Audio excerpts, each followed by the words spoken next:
All right, today we're drawing our names. So what you want to use as a guideline to sketch it out. First thing I'm doing is I'm drawing the word name. I'm not writing name. That's a big difference because you don't want it to look like your handwriting, and people forget that it's going to be a drawing and they just make this sloppy handwriting. So if you think about it, listen, I'm going to draw my name. It usually comes out better. So after you get the guidelines in, you can see them just drawing around my guideline. And there you go. I'm starting to get some nice clean looking box letters. Super easy. Take an eraser and erase the lines you no longer need. Very, very simple. Super, super easy. And there you go. Just kind of clean it up. Boom. Get a little creative if you want. Now, the ones I'm drawing below, like the guidelines I'm sketching below the main example there, you can see the lines are a little bit flexier. They're pointy, a little bit bendier in a few spots. Perfectly fine. So just be creative with your guidelines, but make sure you're still using them, even in really complex letters. The ones I'm drawing now aren't super complex, but I mean, you can really tweak them and make them crazy, but still, it's better to use the guideline. It helps you lay out the whole design. You'll notice that even in the round letters, simple guidelines. They don't always have to be square, but you should always use your guidelines. And that helps you set up where you want it to be. Helps you get the size right and everything. Also helps you sort out the style before you begin. Boom, looking good. We got bubbly round name.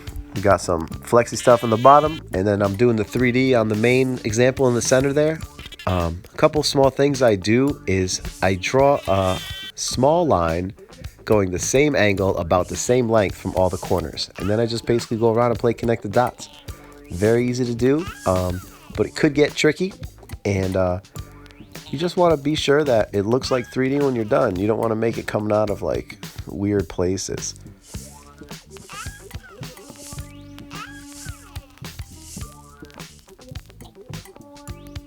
Simple outlining is really all that's happening here.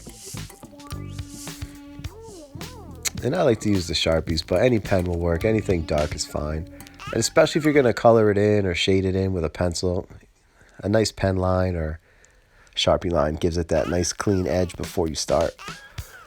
And it also gives you a chance to correct any small mistakes or wiggly sections that you're not quite happy with. The Sharpie can clean it up nice.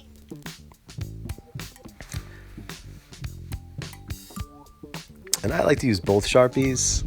I say both, but two Sharpies, I guess. The thin one and the thicker one. And it gives me a little bit of line variation. And I always like to have more than just one line weight in the drawings. And I'll take the fatter one and I like to just whip it around. And you can see it just kind of cleans up some of those edges nice. And I'm not doing all fancy straight lines with rulers. It's just, it's pretty close and it's good enough to give you that nice style. And again, simple square letters. Sometimes they just look great when there's tiny imperfections in them. Gives that hand-drawn feel. And again, simple organized colors. Feel free to color it in. And you can get some great effects.